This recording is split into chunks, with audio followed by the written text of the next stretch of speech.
Hello, good evening, and welcome to Science Fiction Snob. Today we're going to talk a little bit about Star Wars again and appealing to a broader audience. Now, I first want you to, before we get into the details a little bit, I first want you to take a look at this article in the Motley Fool. It's being praised in the Star Wars critics universe. World-class bullshitters, Ethan Van Sciver. Here's the article right here. Is Disney Star Wars universe imploding? And I've read it. It's a good article. It's very fair, balanced, looks at what's happening in the Star Wars universe, discusses it without, overtly picking on the fans and blaming them. It's all well-rounded. Good article. And lots of people have gone through it. I want to look at one specific line in this article because I think it has this aspect has not been looked at and examined, and it's at the core of everything that's wrong with Disney Star Wars. All right up here, fighting the fans. The old adage that the customer's always right is a simplification. True.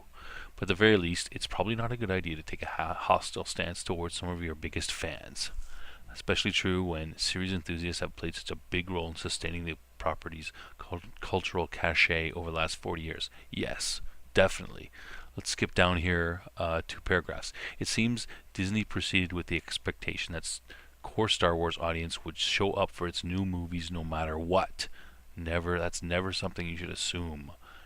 Oh, I can just write the crappiest book or whatever and people will buy it no matter what because they're stupid. That's, never assume that. And that it could instead, quote, focus on broadening the appeal of the franchise. This is a statement that you always see in all kinds of articles, not this one, about trying to broaden the appeal of the franchise. The garbage tier media, Star Wars shill sites will say that, all these man babies don't like Star Wars because they're trying to broaden the appeal of the franchise, and they don't like women and minorities in their franchise, blah, blah, blah. But let's look at how Disney has tried to broaden the franchise. Broadening the appeal of the franchise is generally a good idea. That's something you'd say to your, Disney would say to their investors, and they go, "Oh yeah, of course. Yeah, do we want more people to watch Star Wars? Yeah, that's a great idea. We want to make more money. The more people that watch the movie, the more we'll make. So yeah, let's make it for other people too." But how do they try to broaden the appeal of the franchise? What does Disney do?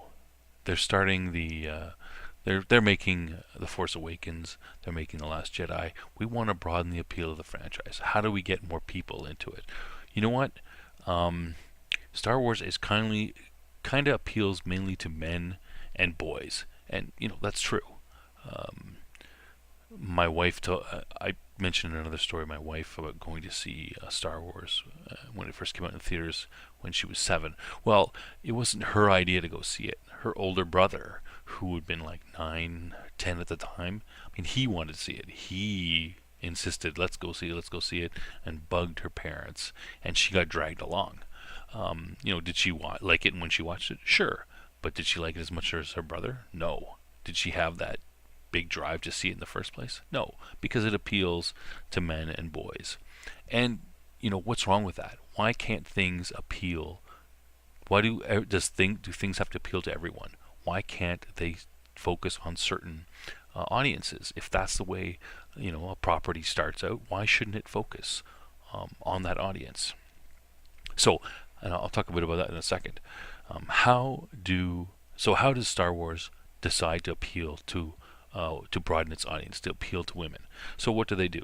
They add a character like Rey. So the character of Rey is an insult to women. Does Disney and Lucasfilm really think that women are stupid, and that if we just put more women in there, women will show up and watch the movie, even though it's not something they like anyway? Okay, just throw a couple women in there. Women are stupid. They'll just go and see more Star Wars because, oh look, women, it must be good. No, women aren't stupid. Star Wars doesn't appeal to them. You can put more women in there, and that's not going to make more of them want to see the movie. You have to make the property appeal to what they like. Now, in this case, I think that if you seriously wanted to make the property appeal to more women than men, you'd have to fundamentally change the key aspects of the property, and then you would lose the men. Are you going to get some women? Of course. My daughter likes Star Wars, but you don't want to fundamentally change the value of the property, because, like you said, like mentioned in this article, if you do that, you're going to lose the people that you have. Kelly Marie Tran, Rose Tico, that character, same thing. Oh, we want to appeal to the Asian market. There's not enough Chinese and Asians that like Star Wars. So what do? Let's throw in an Asian character. Do you think the Chinese are stupid? Do you think Asians are stupid? You think you're just going to throw them a bone and put an Asian in there and they'll go, oh, look, an Asian. Now it's a good story. Now I want to go watch it. No, that's not how you broaden the appeal of a franchise. It's foolish. You need to write stories that appeal to those people, to women, to men, to whatever ethnicity, something that speaks to them. And you know what? Sometimes properties, franchises that start, they start appealing to a certain demographic, men or women or whatever, and sometimes they can broaden a little bit, but maybe you can't bring in a certain groups without, seriously changing the franchise. Now, Japanese like, anime style movies. I mean, change Star Wars into an anime, and then maybe it would appeal to the Japanese more. Yeah, but maybe it wouldn't appeal to Americans then. Let me give you an example about that. Let's take a female property that I think everyone would agree is a female property, Barbie. If you took Barbie and you said, you know what, we want to broaden the appeal of Barbie. Let's make Barbie appeal more to men and boys. I mean, how would you do that? Would you simply Barbie's got a lot of sisters, Skipper and all these other characters. Shall we just add more men? Do you think if you gave Ken a couple of his buddies, that would broaden the appeal of Barbie? You think that boys would now start buying Barbie dolls because Ken has a few buddies that he hangs around with? Certainly not. You think little boys want to sit around and change Ken's clothes and do all that stuff if you didn't change the fundamental aspect of Barbie? No, of course not. If boys are gonna play with dolls, they're gonna play with G.I. Joe or Star Wars action figures, because those are the kinds of toys that appeal to them. So now, I mean, could you get boys to play with Barbie? Sure, I bet I could do it. But you just have to take Barbie and turn her into basically G.I. Joe. And then, put them all in war clothes, give them guns, and let them go around shooting each other and driving in cool vehicles. But do you think it would appeal to girls after that? I don't think so. So, I just wanted to bring this up. This focusing on broadening the appeal of the franchise. It's always in these articles. No one ever questions it as if it's a good thing. No one ever questions it as if it is universally a good thing. Now, generally it is, but how you do that is the focus. How do you broaden the appeal?